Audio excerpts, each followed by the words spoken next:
Imret, pemimpin redaksi Mampus Komedia Mas Halim.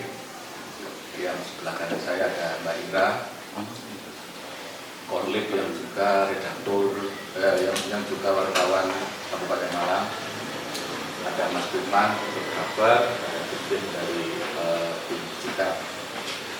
Alhamdulillah pada siang hari ini kita melaksanakan diskusi rutinan kita. Ini diskusi rutin kita yang dulu sebelum pandemi kita lakukan dan kita lakukan lagi. Ini sudah edisi yang kedua. Rencana kita 2 mingguan dengan tematik yang lagi in saat ini. Alhamdulillah diskusi pertama kita terkait dengan segera lengsernya Wali Kota Setiaji. Nanti sampai lebih baik mendahului. Saya tidak mengundang Pak Nurudin. Saya tidak mengundang Pak Nurudin, saya mengundang yang serem-serem saja. Teman-teman yang selama ini suaranya cukup vokal di Kota Malang kita undang semua. Alhamdulillah hadir. Pak Wali Kota yang awalnya tidak hadir, last minute telepon saya, aku ada telepon nanggung. Tadinya fotonya, ada gambar fotonya Pak Wali yang akan datang, kemudian Pak Wali ditugaskan ke Surabaya. Akhirnya mendadak kita ganti Pak Wali Kota. Alhamdulillah cukup gayeng. Kalau nggak diberhentikan diskusi itu sampai jam 5. Karena kita harus nyambut gawe. Saking gayengnya, karena evaluasi 5 tahun juga cukup menyita perhatian. Sengaja kita gelar lebih dulu. Itu berbarengan dengan sidang paripurna pengusulan pemberhentian Wali Kota Setiaji. Jadi ada Pak Made, Pak Ketua Dewan, ada Pak Wali Kota, ada Pak kita akademisinya dari UB, Pak siapa itu? Pak Wahid Hasim dari Tata Ruang, kemudian Pak Budi Fatoni kita gantikan. Jadi kita gantikan semuanya. Kemudian ada Pak Bakir, ada dari MPD kita undang juga, dari Belanda banyak semua kita undang. Dan itu undangannya kita undang 8 orang yang datang 12 orang. Memang kita tidak pernah undang banyak. Kita hanya ya inti-inti saja kita undang, kita bikin diskusi. Harapannya bisa lebih efektif diskusinya. Karena yang datang berkembang jumlahnya lebih banyak, akhirnya nggak bisa cukup gayeng. Karena sebenarnya harus juga. Karena itu di pertemuan diskusi yang kedua ini kita ambil yang intinya saja. Harapannya Pak Bupati bisa hadir, Pak Wagub bisa hadir, Kadinkes sebagai narasumber juga bisa hadir, tapi tidak tahu karena masih bingung berhadapan dengan Pak Busairi ini. Itu ceritanya. Jadi sengaja kita bikin yang PPID karena memang ini lagi rame dan kita tahu dan saya tahu itu saya share di grup redaksi itu, di grup kami itu. Ketika Pak Unggul pertama kali mengunggah itu loh, ini luar biasa ini Pak Unggul mengunggah yang ini kata nogoro-goro lah 600.000 orang diputuskan bukan hal yang perkara mudah gitu. Dan itu menjadi layanan dasar kesehatan itu layanan sangat dasar yang harus dipenuhi tugas dari pemerintah. Itu sebagai pembuka kami, mari kita buka diskusi siang hari ini dengan bacaan surat Al-Fatihah. Mudah-mudahan akan kita bahas bisa menjadikan Kabupaten Malang lebih baik lagi. Al-Fatihah.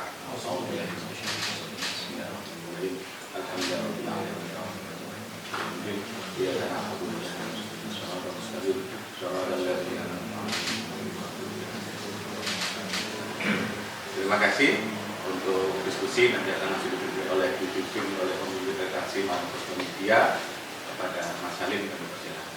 Alhamdulillah pada siang hari ini kita bisa berkumpul dalam diskusi rutin yang digelar Mampus Komedia. Untuk diskusi publik Mampus Komedia kali ini edisi kedua kita mengambil tema PBID, ya, penerima bantuan iuran daerah diputus keluarga bisa apa. Nah ini penanggung jawabnya Mas Ayu. Soal tema menggelitik itu Mas Ayu sebagai penanggung jawab diskusi rutin 2 mingguan kadang kita gelar Kamis, kadang Jumat, menyesuaikan dengan kesediaan para undangan. Yang kemarin kita juga sempat mengambil tema 5 tahun pembangunan Kota Malang bisa apa, gitu kan, juga sampai kemudian Pak Wali Kota bisa hadir dan juga Ketua Dewan. Ya, itu momen yang menurut kita spesial karena 2 petinggi di Kota Malang bisa hadir. Nah, pada edisi kali ini terima kasih kehadirannya Pak Nurudin Hadi, pakar kebijakan publik dari Universitas Negeri Malang yang sudah tidak asing, dia pernah praktisi, kemudian juga masuk di KPU ya. Terus ya mulai awal karir dan lain sebagainya saya mengikuti lah. Terus kemudian Pak Unggul, nah ini Pak Unggul ini yang bikin orang panas sih. Pak Unggul Prayogo, terima kasih kehadirannya dari Nugroho. Pak Unggul Nugroho dari Komisi 1 DPRD Kabupaten Malang, mewakili Ketua Dewan. Terus kemudian Pak Busairin yang sudah tidak asing lagi, orang yang kritis di pemerintah di Kabupaten Malang, bukan hanya wilayah timur seluruhnya ya. Terus kemudian Mbak Ira, Mas Dio, dan juga Mas Zain juga bertanggung jawab. Kita juga mengundang seperti yang dibilang Mas Zain tadi dari Bupati, terus kemudian Dinas Kesehatan juga. Tadi ada usulan dari Dinsos, nah, kita mengundangnya Dinas Kesehatan karena itu tadi kita menggelar diskusi ini. Pers juga butuh informasi yang detail, yang lengkap dan juga akurat. Ketika wartawan wawancara di lapangan mungkin masih ada yang dalam tanda kutip belum tersampaikan secara detail. Nah, kita berharap dengan diskusi ini semuanya bisa tercerahkan gitu. Kita punya pencerahan apa sih itu tadi sempat disampaikan Mbak Ira di omong-omong tadi itu. PBID, andai kan tidak muncul dalam tanda kutip pemberitaan ini, saya yakin juga banyak orang yang tidak tahu apa itu PBID, termasuk wartawan. Karena istilah ini istilah yang muncul ya seringkali BPJS Kesehatan dan lain sebagainya. Tapi BPID ini sudah berjalan berapa tahun, mungkin juga kita butuh info itu. Terus kemudian kenapa diputus? Nah, persoalannya apakah benar diputus atau bagaimana? Nah, itu kita kan juga perlu tahu. Terus kemudian efeknya apa? Terus kemudian kalau kemudian istilahnya kemarin bukan diputus tapi dinonaktifkan. Nah, siapa yang dinonaktifkan dan bagaimana prosedurnya? Terus kemudian, nah itu kita juga butuh informasi dari bapak-bapak yang hadir pada hari ini. Meskipun eksekutif belum hadir, mudah-mudahan nanti di tengah perjalanan hadir. Ya, kita berharap itu. Terus kemudian kita ada, yaitu tadi diskusi ini kita berharap pada pencerahan di ruangan ini dan juga kemudian ditulis oleh Malang Pusku Media menjadi bahan atau informasi yang dalam tanda kutip tidak menimbulkan persoalan, ya kan? Kalaupun ada persoalan, tetap bahwa ya memang tidak sekali berita terus kemudian sekali diskusi terus kemudian semua tuntas gitu kan? Ya tidak, karena butuh penyelesaian yang juga tidak sekali putus kemudian langsung selesai. Maka karena ini yang hadir baru 3 lembaga, ya, baru 3 lembaga, mungkin kesempatan pertama sebelumnya mengkritisi kan harus ada bahan yang dikritisi dulu kan. Nah, idealnya itu dari eksekutif, ya kan? Idealnya dari eksekutif, ya kan? Baru kemudian dewan, baru kemudian ini, nah, terakhir pakar kebijakannya ngomong panjang lebar. Nah, kesempatan pertama saya berikan ke Pak Unggul untuk ya minimal memberikan kronologisnya. Ya, kronologisnya tadi sempat dibilang Mas Aing memunculkan itu. Nah, apakah ada yang sesuatu atau bagaimana? Nah, itu yang kita harapkan Mas Unggul bisa memberikan informasi selengkap-lengkapnya, ya kan?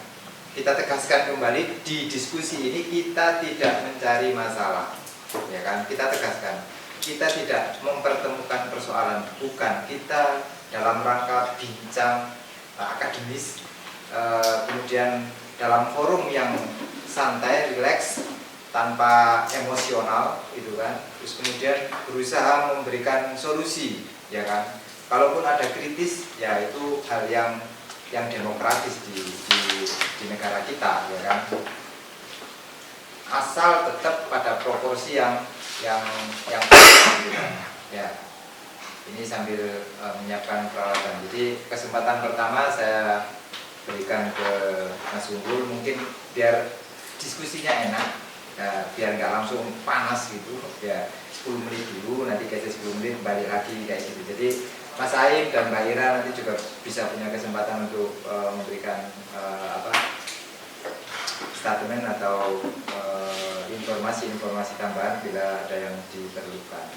Monggo Pak Unggul, 10-15 menit maksimal untuk sesi pertama saya berikan, digunakan waktu sebaik-baiknya, karena dan saya pesan juga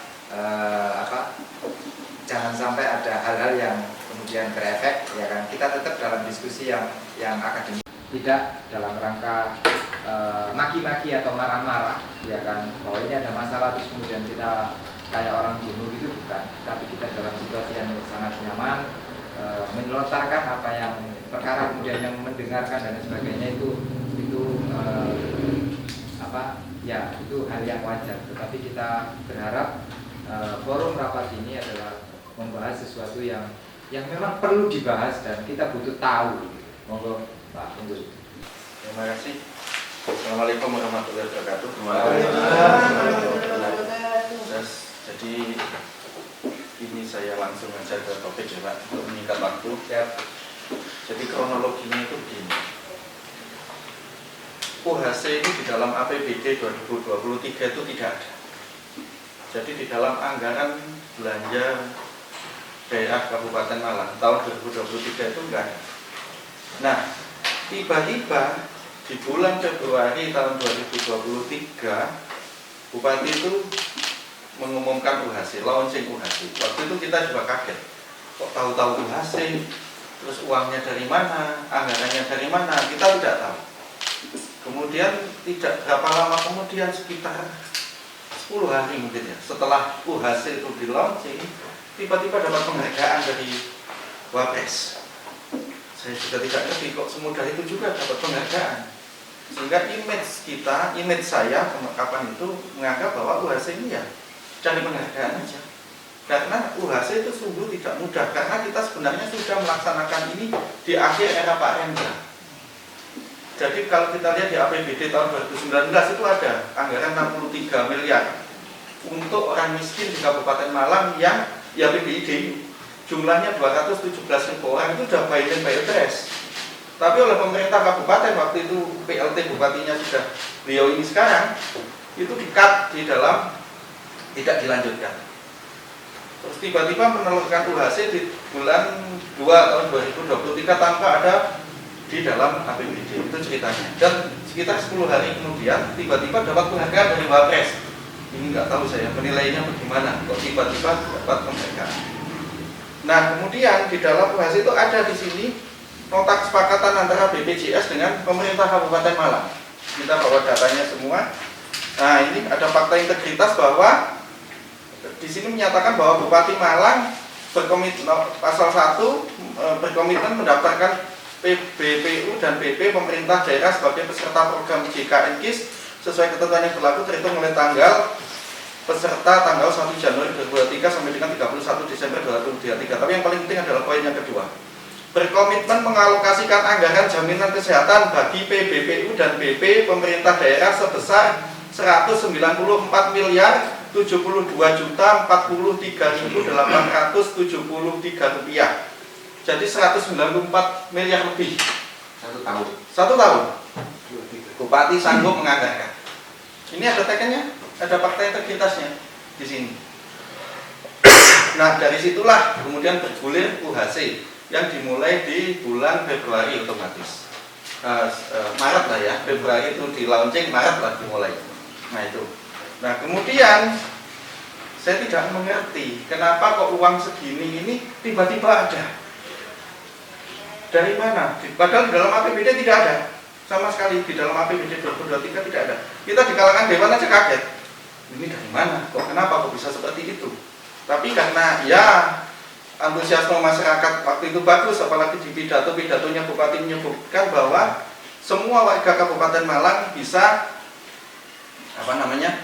berobat cukup pakai KTP. Di semua fasilitas data cukup pakai KTP aja, asalkan dia warga Kabupaten Malang. Itu ada banyak di TikTok, di apa kan banyak itu bisa kita temukan. Nah kemudian ini menyebabkan, dan pada waktu UHC itu dikumpul di launching, tidak ada kesiapan data sama sekali. Tidak ada kesiapan, bahkan juga baik itu kesiapan dana, kesiapan anggaran, kesiapan SDM, kesiapan sistem, tidak ada, mendadak sekali. Itu yang menyebabkan ini kacau luar biasa. Kita biarkan berjalan, kemudian terjadi peristiwa yang kemarin itu di tanggal 1 Agustus ya. Sebelum itu sebenarnya tanggal 31 itu sudah ramai ya, bahwa diputus per jam 4 sore. Apa itu namanya? PBID Kabupaten Malang. Kenapa jebol anggarannya kabupaten? Katanya per bulan itu kena 25 miliar. Terus sekarang bingung bagaimana mensinergikan datanya nggak karu-karuan, BPJS datanya nggak karu-karuan. Lu yang daftar kan kita. Nah dulu sebelum program dimulai bagaimana? Kita kan gampang mudahnya itu mendaftarkan rakyat kita ke BPJS supaya bisa berobat gratis, mudahnya seperti itu. Tapi kita nggak punya data rakyat kita yang mau kita daftarkan itu siapa? Nggak punya.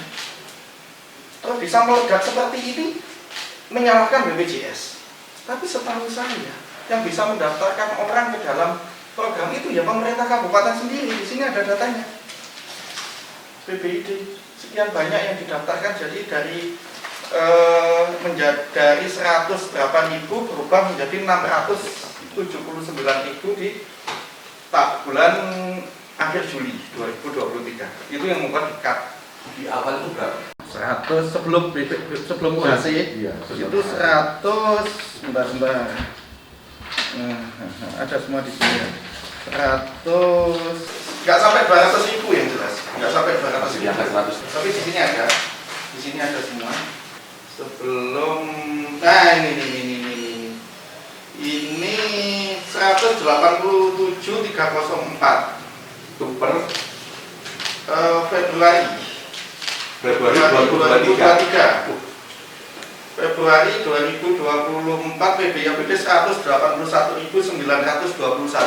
181.921. 181.921 Februari 2024. Oh, 2004. 2023, maaf. Kalau yang 187 tadi apa itu? Maaf, salah. 181, Pak. 181 ya? Ya. 921. 921. Kemudian 1 Maret 2023 menjadi 671 721 ya? 671.120. Itu Maret 2023. Jadi ada pertambahan 500.000 hampir. Di hitungan hari itu. Itu kan 1 bulan. Bulan. 1 bulan. Iya kan hitungan hari. Nah, Dari Februari. PBID. Nah, ini bagaimana? Kalau kita menjalankan program kok bisa langsung melesat jadi segini, bagaimana?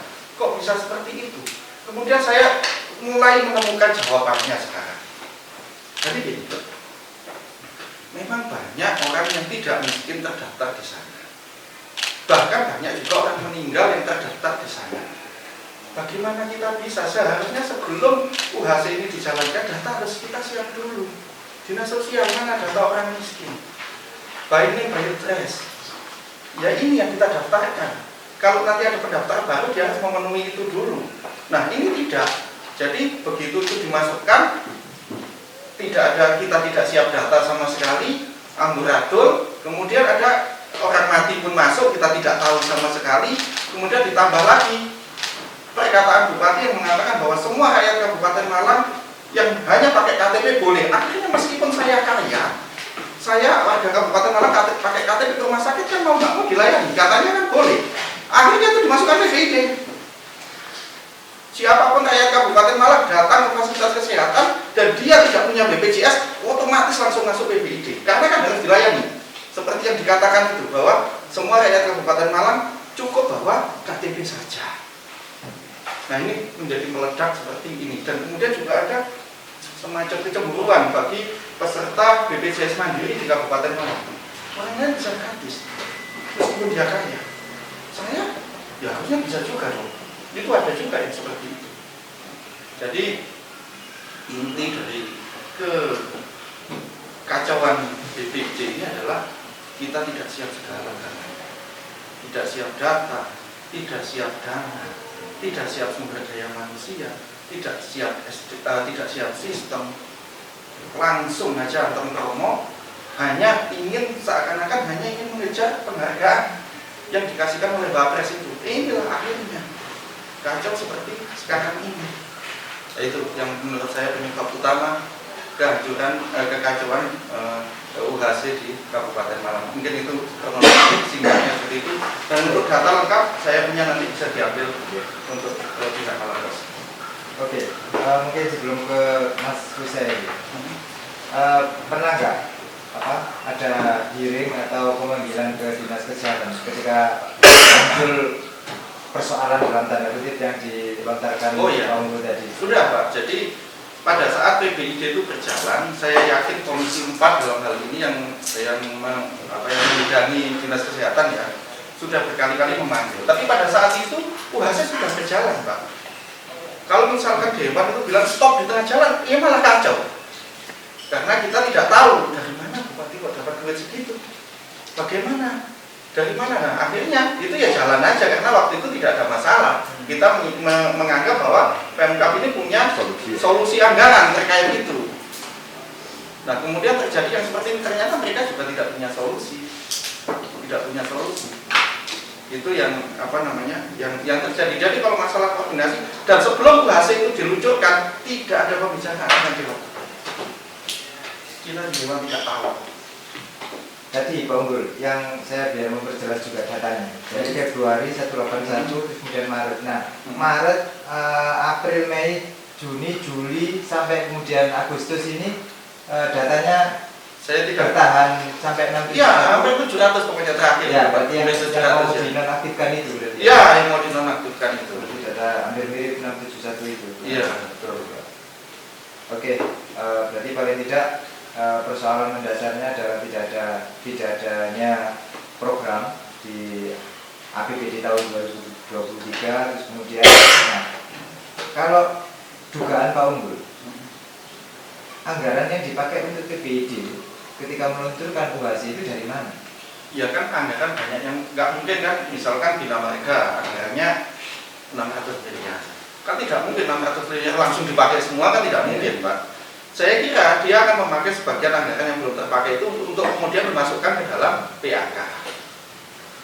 Itu sebenarnya hal yang lumrah, tapi tidak sebesar ini juga gitu Pak. Ini kan besar sekali Pak, di atas hampir 200 miliar. Nah, ini yang saya juga lihat, padahal kalau kita hitung sekarang sampai Agustus ya, berapa sih uang yang sudah dipakai untuk PBID? Apakah sudah nyampe 194 miliar seperti yang ditekan Bupati? Bupati ini kan siap duit tuh 194 miliar. Dasarnya siap 194 miliar itu dari mana? Saya juga tidak tahu Pak. Nah, saya yakin sekarang belum sampai 194 miliar dipakai. Meskipun sudah jebol seperti ini, saya yakin belum sampai 194 miliar. Yang saya tahu sekarang kita punya utang di BPJS 84 miliar plus yang sudah dibayar yang lalu. Tapi saya yakin belum sampai kalau 194 miliar yang sudah kita keluarkan untuk BPJS. Tapi saya yakin belum sampai kalau 194 miliar yang sudah kita keluarkan untuk BPJS. Nah ini, tapi sudah jebol. Ini saya nggak ngerti, angka 194 ini dari mana? Kajiannya bagaimana? Terus untuk bayar siapa saja? Kan tidak ada sama sekali. Terus dari mana? Ini nggak ngerti. Kalau sudah jelas dari awal, kan angkanya jelas. Saya mengeluarkan duit 1 tahun sekian miliar untuk nama ini. Saya kira tidak akan ada masalah.